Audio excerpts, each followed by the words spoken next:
Majority Leader.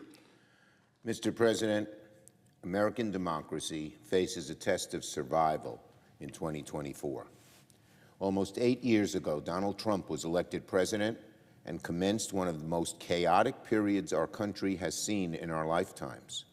Under a Trump presidency, Republicans tried to rip away affordable health care for tens of millions of American families, and they nearly succeeded. Under a Trump presidency, Republicans packed our courts with radical judges who took America back half a century by repealing Roe v. Wade. This week, the Senate will take up a simple resolution, co-sponsored by every female senator in our caucus and myself, that asks a very simple question. Where do senators stand on freedom of choice? Do we believe that a woman should have a basic right to reproductive care? Do we agree that the rights protected under Roe should be federal law? Freedom of choice is perhaps the defining issue for Americans this year. And this week, every senator must show where he or she stands. Of course, there's more. Under a Trump presidency, mega corporations and the richest of the rich, the very, very wealthy, saw their taxes go down and profits go up, while middle-class families kept paying more for prescription drugs and child care and other basic necessities. Under a Trump presidency, America was plunged into utter chaos. The pandemic was far worse than it needed to be because Donald Trump refused to confront it head-on and refused to be honest with the American people.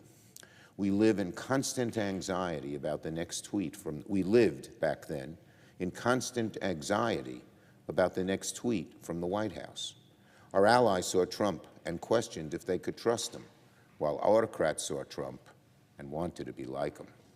It's no wonder Trump went out of his way to pay fealty to dictators like Putin and buddy up to Kim Jong-un. It was downright un-American.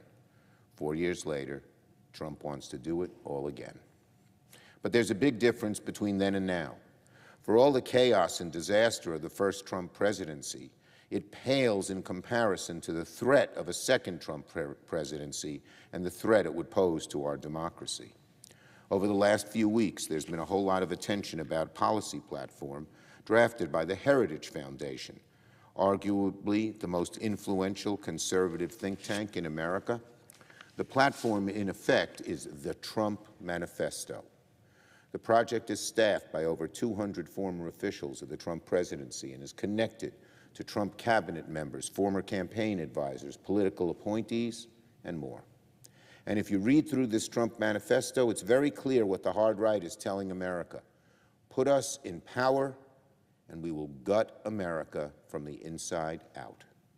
Trump's manifesto calls for the most conservative agenda America has ever seen, one that makes 1964 Barry Goldwater look like a moderate. The Trump manifesto lays the groundwork for a nationwide abortion ban and calls for removing mifepristone from the market. The Trump manifesto calls for defunding the Department of Education. The Trump manifesto calls for reversing Democrats' clean energy agenda while empowering the nation's biggest oil and gas polluters. The Trump manifesto calls for silencing and attacking all of Donald Trump's political enemies. The hard right is done speaking in euphemisms. They're saying it straight to our faces. If you disagree with Donald Trump, watch your back. To see this happen in America is bone-chilling.